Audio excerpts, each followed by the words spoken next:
Hey, good game, ha? Oo. Alam mo, kung alam ko lang na mananalo ako, sana I just put a bet. Ito naman. Nalo ka na nga, okay na yun. I'm sure you saw how beautiful my birdie was in the last hole. 20-foot putt. Galing. Saka kumupuro pa pala gano'n. Teka, baka ikaw nagsisecret practice ka na may ibang kasama, ha? No, of course not. Ikaw lang ang golf buddy ko. Ikaw lang. Oh. Papakit ka sa akin. Uy. Ha? Hindi sa'yo. Ako niyo. Ay. Hi. Pepito Manaloto, right? Ay. Oo, hi. Hi. I'm Trisha Diaz. Trisha Diaz? Yes. Ah.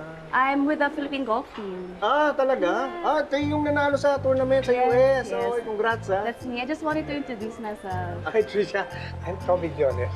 Hello, Lolo Tommy. What? Lolo? Lolo mo siya. Naku, hindi ko lolo yan. Pero mag-ingat ka. Lolokohin ka niya. Kailan ka makakakuha ng totoong lisensya? Pagkatapos po ng mga driving lessons ko, mag-apply agad ako. Yes, girl. Pwede na tayo rumampa kahit saan. Uy, sa beach! Punta tayo sa beach! Siguro pagka nakakuha na to ng lisensya, lagi na yan dito wala sa bahay. Ay, hindi naman po. Gusto ko lang po pag college na ako na po yung magdadrive para sa sarili ko. Aba, advance ka mag-isip ha? College ka agad ang iniisip mo? Opo, kaya nga po sila nandito ngayon. Pag-uusapan po namin kung anong kukunin namin course. Oh, ano na bang pinagpipilian mo? Iniisip ko kung creative writing or pwede din business management. Kasi iniisip ko kung gusto ko magtrabaho sa opisina eh. Naku, alam mo kung sinong magandang kausapin dyan? Si Janice. Kasi ang tanda ko, business administration yung kinuha niya. Ano ba? Oo, naku talaga magandang kausapin yun. Tsaka si Ate Janice, magaling yung humawak ng tao. Tinuturo pa ba yun? Siyempre, Eh, ba't ako hindi ko naman inaral lumawak ng tao, pero Ba't dali lang naman umawak ng tao eh? kung ikaw talaga, ang dali mong makasira ng araw. Dalihan mo na nga, tulungan mo ko dito.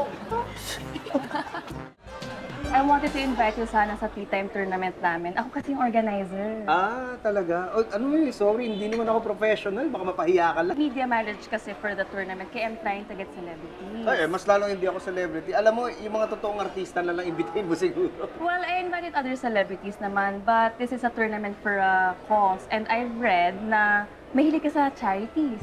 Hindi. Oo, ano lang naman yun. Sinishare ko lang naman kung ano meron ako.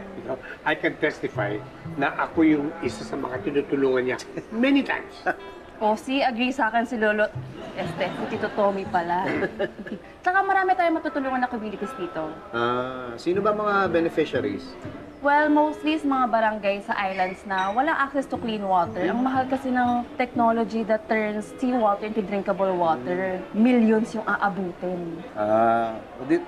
Sige, sasali na ako. Pero ano hindi ako magaling Okay lang yun. It's going to be a two-man scramble. Yan yung dalawang teams per flight, tapos dalawang members per Yes. team. Yeah, well, so you'll need a partner. Pwede rin ba ako sumali? Well, okay naman kami sa non-celebrities. Pero okay lang may entry fee. Parang donation na rin. Money is not a problem. Hindi ka nagtatanong. I'm actually a successful businessman. And so, I'd be interested in this. Magkano ba yung ticket? 10,000 lang naman. Huwag ka mag-alala, kaya mo yan. Money is not a problem.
You know!